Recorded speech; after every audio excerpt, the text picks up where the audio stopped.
So now that we discussed the kind of overarching philosophies and themes of Mahabharata, I mean, one thing we actually did not touch upon, which I think many people always think of when they talk about Hinduism or even the Mahabharata or any of these texts, is simply ahimsa paramo dharma. Like ahimsa is the greatest dharma Mhm. in everything. What is unique about the concept of ahimsa as approached by the Mahabharata, and why is it so important in that text itself? Okay, that's just a great question because um, everyone sort of thinks the Mahabharata is a violent book. I think Wendy Doniger has some quote somewhere up on the web where she says many Hindus think the Gita is a great text. It's not a nice book because Krishna gets Arjuna to kill all these people. He Yeah. forces him to fight, and so there's all this sort of presupposition or preconception that Mahabharata is intrinsically violent. And yet, this is the text that has the precept ahimsa paramo dharma. Yeah. It's central to that text. Um, and somehow we have to, I mean, one way people have explained this is to say, well, the parts that say ahimsa paramo dharma are just not part of the text, so they came from, these outside traditions, whereas the central text is violent.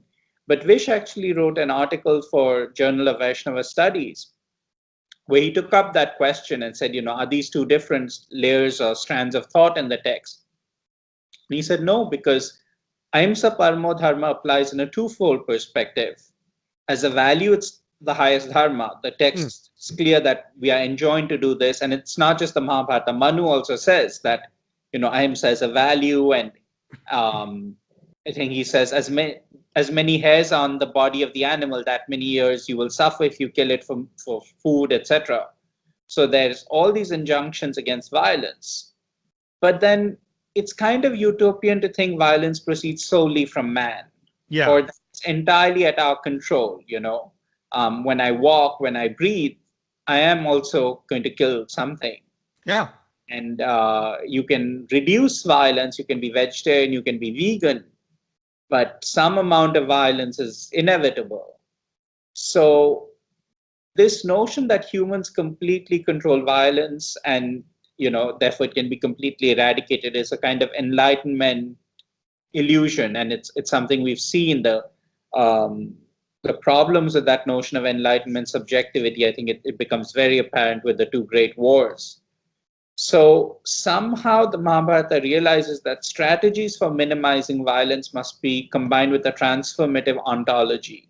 Okay. That because you can never fully get rid of violence, and the universe itself is inherently violent, somehow the only way ahimsa can be fully achieved is by realizing your identity with Brahman, Mm. which will transcend time, becoming. And that's the ultimate sense in which it is the paramo dharma, that it Okay. is. So Hinduism kind of avoids utopianism while recommending a praxis of thoughtful living. Okay. So how does um I mean they're correct. I mean the text is very violent, but it also seems that, like you said, there is this push towards having this virtue of being nonviolent or non-cruel, and yet the text inherently recognizes that all to exist in this physical world is by its defined nature to be violent, right? Like you said, breathing or walking or whatever it is, just every act we do at some level, any resource we take is some sort of violence in that. So even like for example, the Kandava the episode is very violent, but it's also done for a larger purpose. So how does the Mahabharata deal with, or maybe it does or doesn't, the idea of violence in terms of a yajna or sacrifice with ahimsa, because they sacrifice pretty regularly, and the theme of sacrifice like is kind of overlaid in the Mahabharata too. Yeah. That's a great question because if you look at the way the text is structured, right, Yeah. the core of the books is a rana, which is kind of monumental slaughter. The text makes no bones about it. If you read the Sri Parvan, you see the lamentation and so on. It's completely aware that this is senseless, horrific slaughter. Yeah. Now, that Rana episode is then wrapped up in the Yajna situation. Hmm. violence is raised and transformed from this perfectly human perspective, which would see it as senseless slaughter, and it's then raised and transformed to some kind of cosmological process, that it's part of the ongoing sacrifice, which is there even in, the Purusha Sukta, you have the Prajapati sacrificing himself. Yeah.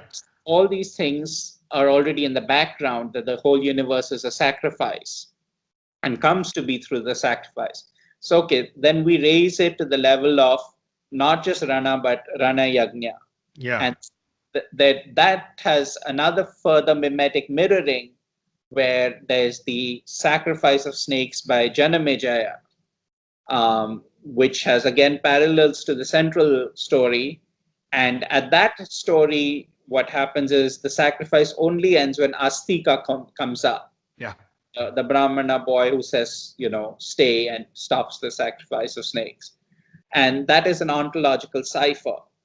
So at the sacrificial setting, somehow this ontological knowledge must arise. Otherwise, sacrifice is not philosophical. Sacrifice is not. So sacrifice has to be understood as analysis of reality. Analysis of reality has to, from the constituents of sacrifice, from the violent destruction, has to reveal some kind of reality that is unchanging, ontological, true being. That's what the Mahabharata is doing. It's continuously modulating the narrative and showing you there's a perspective in which it's just violence, there's a perspective in which it is sacrificial violence. And finally, from the perspective of the Naimisha rishis, it's ahimsa paramo dharma. But that's because they have reached that ontological place. Yeah. Someone standing on the Kurukshetra and saying, I won't commit violence, is idiotic. I mean, Arjuna tries it with Krishna, and Krishna says, what are you going on about? You're a soldier in the middle of this. You can't run away from this. Well, yeah, he's like, you originally wanted this. I don't know what you're doing now, right? This is the illusion. This is the modern illusion. So when people criticize Krishna and say he forced Arjuna to fight.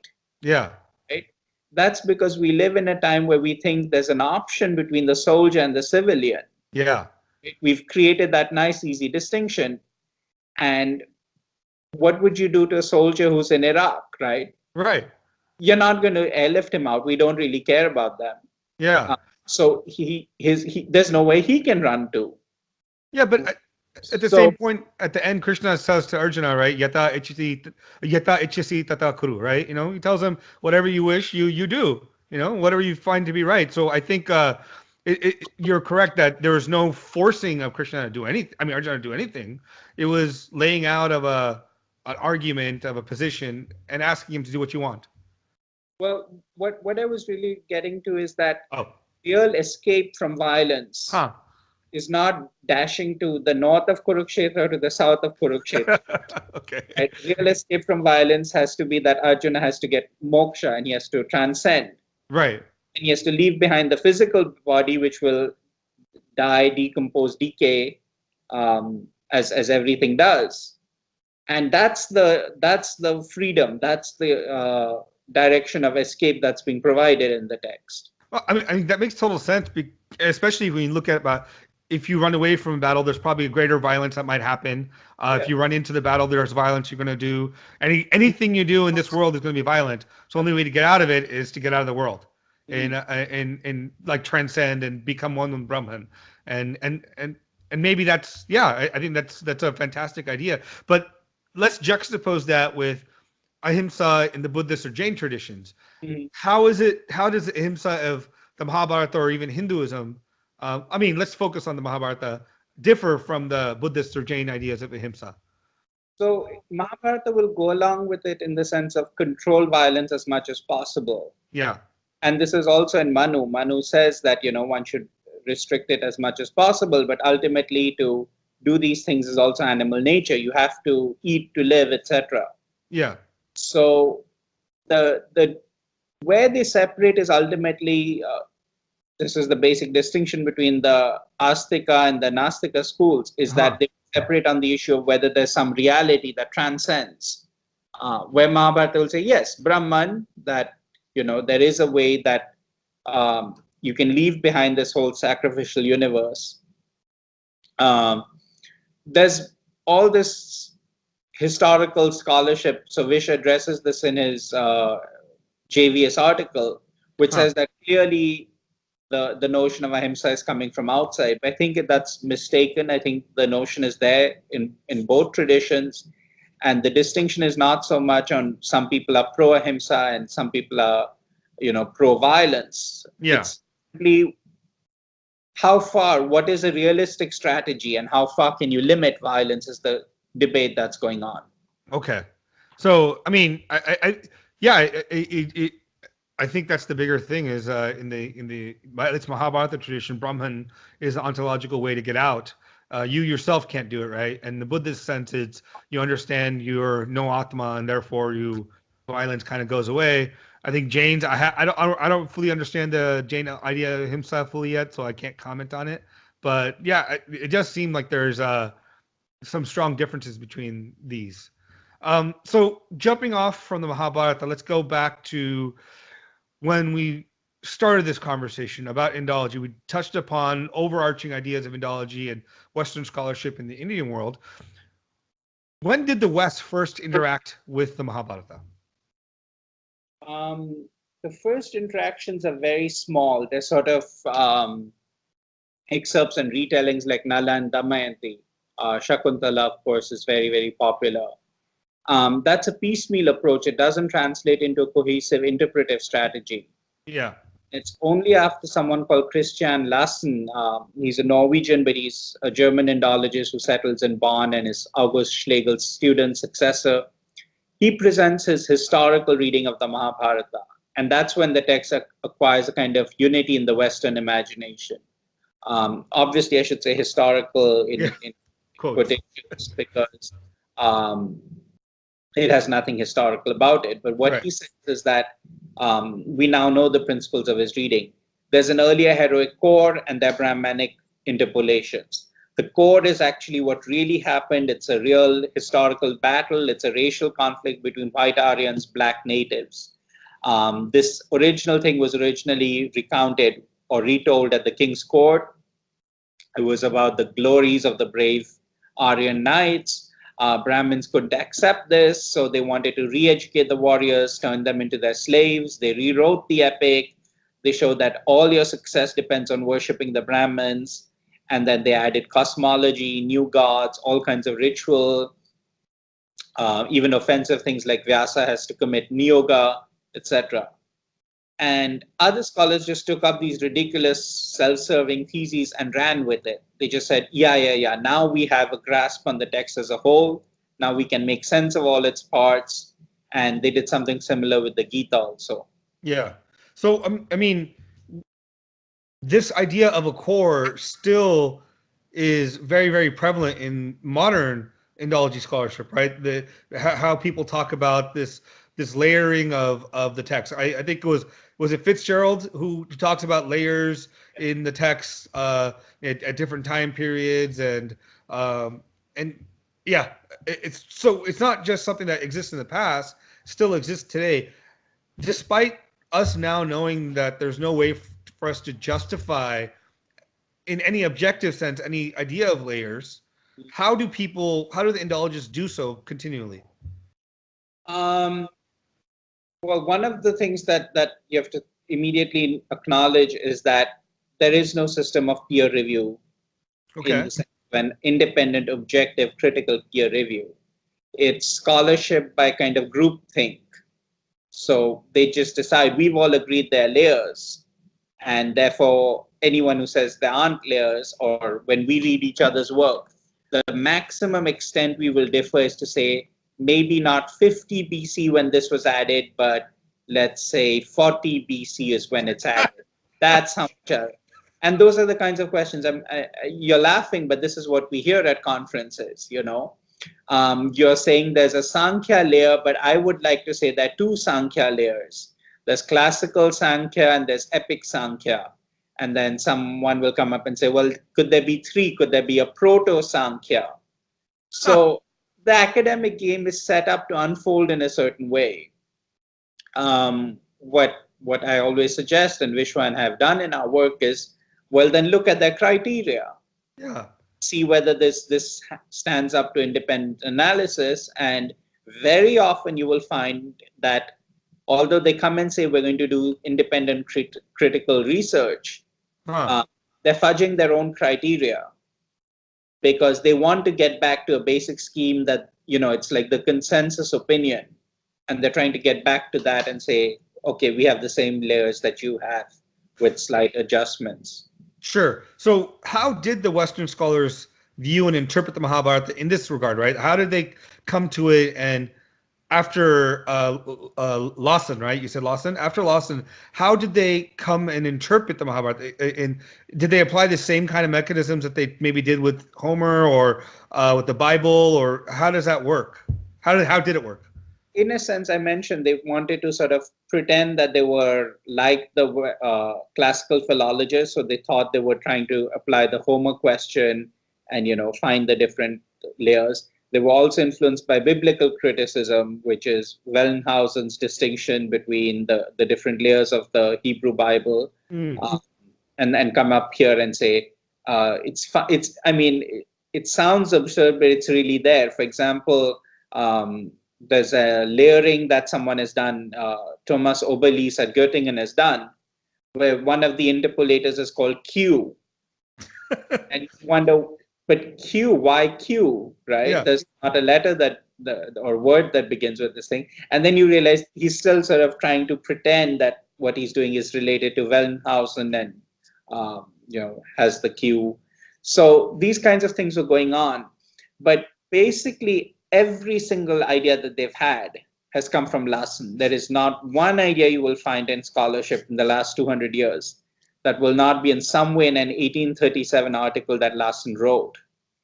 And this was absolutely congenial because it accords so well with all these prejudices they had. The prejudice against Hinduism. Lassen has now come up and shown mechanisms of degeneracy. He's explained why India didn't develop the way the West did. It works well with the anti-Brahmanic prejudice. Remember, these are all theologically educated Protestants with a lot of anti-clerical, anti-Judaic tropes or resentments. And so he comes and blames the Brahmins and says that, this is why that the country or the text didn't develop properly. He gives them a historical framework. Now, historical in this thing, because there's no evidence of this race war. It's purely a myth. Yeah. But race war is kind of the myth in the 19th century that sustained the 19th century. So now he gives them a different narrative that subsumes the indigenous sense of time or a sense of history and pulls Indian civilization into world history, right? At what point does India enter world history? It's when these white Aryans invade. And now you have something called the biracial theory. How do you explain India's position in world history? Well, partly it's advanced, but that's because of the Aryan element in it. And the other half of it is the native element, which is backward, degenerate, primitive. So Lassen has now taken that biracial theory. It was already there. His teacher, August Schlegel, came up with it. There's an element of it already in Friedrich Schlegel, the elder brother. But Lassen now gives you historical proof. Okay. It used to just be a theory, and now he goes to the Mahabharata and says, look, Pandu means white, Krishna means black. This is white and black. It's clearly two races. There's like race war going on. Yeah. Lassen is strange. I mean, and then he like provides a parallel to the 19th century and says the white race has destroyed the black races with similar racial superiority as we are now doing it with the red races of America. Wow. So he reifies race. He legitimizes racial conquest. He also undermines the whole normative structure of Hinduism. If all the rituals in the Mahabharata have nothing to do with the text, they're made up by Brahmins for money and to trick people, then Hinduism as an soteriological intellectual system goes. Yeah. What a practicing Hindu has to say also goes, now the scholar is more important. So in all these ways, he kind of takes up the Mahabharata and puts it, I want to use the phrase, into a different economy of meaning. Sure. And it now functions in that economy of meaning. And Indians themselves will now, for example, when they try and prove that the Mahabharata war really happened, Yeah. they mean by really, they mean in history. Huh. The Mahabharata war is no less real for happening in the text than Yeah. it is for happening in history, because you don't have access to history. That's History right. is also this narrative we project. So Lassen is taking the narrative of the war that the Indians had, taking elements out of it and putting them in his narrative, which is this race war, and then saying, so only the elements in the Mahabharata that correspond to my narrative of race war are real, and Wow. everything else is mythic. Wow. So I have another. I mean, obviously, there's a couple comments here. I mean, when you lay it out this way, it makes entire sense how whenever I've taken the time to read the like many people that write on history of India or even these texts, when they, for example, in the Mahabharata or even Ramayana, they'll talk about Vanaras or Nagas or whatever. Um, Most people, they get to the historical core where these were forest tribes or aboriginals or indigenous peoples that were being overrun by Aryan conquerors who were trying to take over their lands, and suddenly Ravana in Ramayana becomes this Dravidian indigenous Rakshasa king who's demonized by these Aryans who rewrote the Ramayana into a way to make him seem evil and Rama seem good. I mean, these threads are still pulling today. Yeah, yeah, completely. And at some point, I mean, there has to be a change of perspective where people realize really a story is not made more real by setting up these equivalences. Yeah, Right? Because Ravana in the text does not become a more real figure if you say, actually, he was member of X tribe. right. But so all we're doing is setting up a system of equivalences between one narrative register, Mm, which is the text zone or the traditional register, yeah, another narrative register, which is thinking in terms of race, thinking in terms of tribes, thinking in terms of these identities. right. And for us, race is the history. I mean, race is the narrative in our time that has immediate, tangible reality. Yeah, And so when people do these kinds of equivalences, they come away feeling, oh, now it's real. Now we know what really happened. yeah. And that point is true because for we have no clue what happened in many ways about the past. So whether the Mahabharata happened 3000 BC or didn't, we have no idea. So why does it make it any more or less real that the text itself is there? Actually, when people say it's more real, if we can explain it like this, really what they mean is it's more immediately intelligible to us. Yes. That's really what they mean by real. That now, Oh, if you explain it in these terms, that Rama was this kind of Aryan king, and yeah. you know, then I get the meaning of the story. In other words, they're telling you something about themselves. Absolutely. And, Absolutely. and that means that Indian thought itself has racialized to a great extent. No, and this is correct because this is the same in many ways the same argument that many people many Christians make, right? To the point of the only difference between our belief system is it's bounded in history. There's a moment in time in which Christ did XYZ, and that is the moment that is the true moment of human history, right? And for us, I think in many ways Indians have become so colonized with this idea that we start thinking, oh well, it has to be that Krishna or Rama lived in this time period for anything that came out of their mouth to be true. Otherwise, everything that came out of their mouth in the text is not true. And that I think is a real problem that cuts to the core of our own textual tradition, which is not necessarily about a truth being out there, but something that is engaged with in a much more deep, esoteric, and individualistic way. Yeah. What has to be deconstructed, this is why Vish and I took up the Ney science first before providing positive interpretations. Yeah. There are so many assumptions. History equals the real. Yeah. So Right. before you get into this, I have one question because the second question will delve into that part. I want to first know what was the historical reality that influenced the way that the Indologists at the time started viewing India themselves, right? Because this is kind of what you guys do in your books to kind of talk about what made them view India or Mahabharata or the texts in that way. So I think it'll be really great for our listeners to know, like, do the same things they're trying to impose onto the Mahabharata. What can we do and say what was their situation that forced them to come to their views?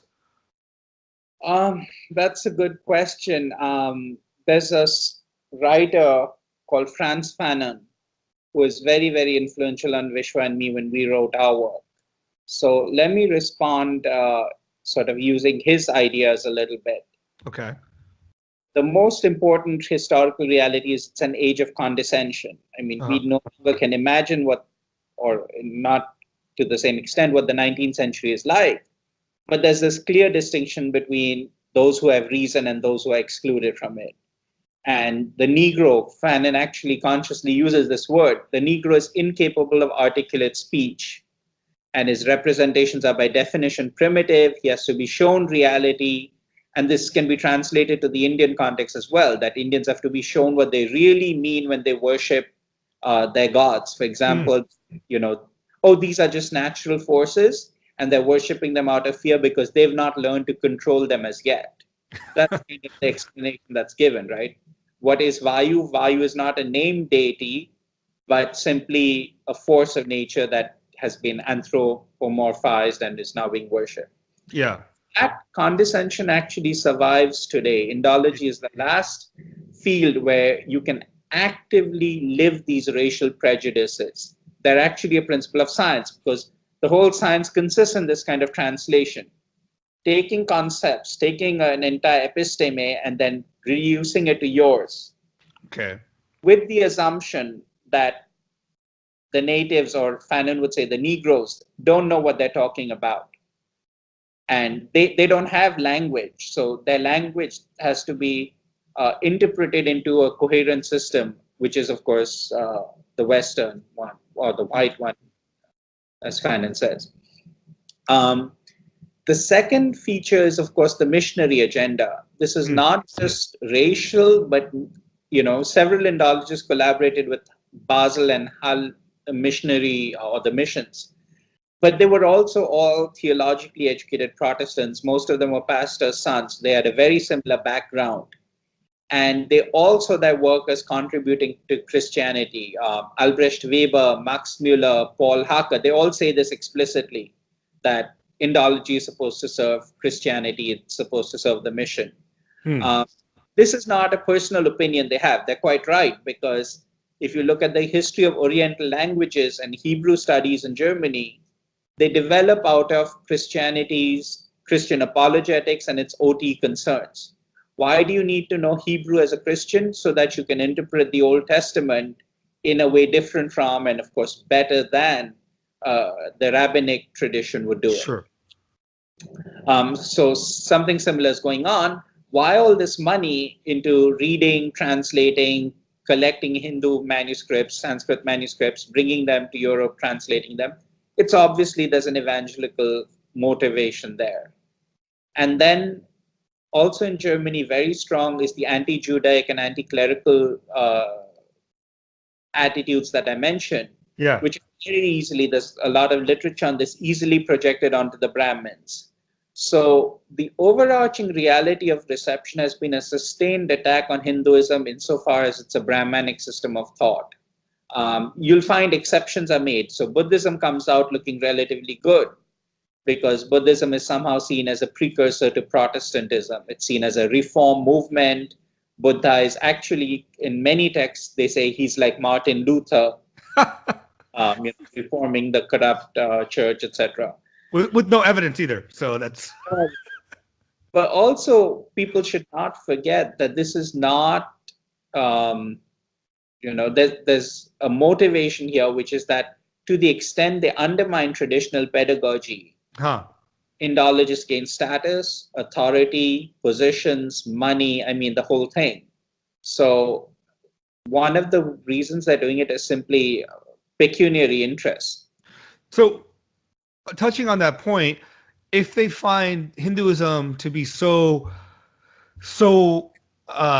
reprehensible or deplorable in their ways, why are they trying to find this Aryan core that they somehow are trying to connect to?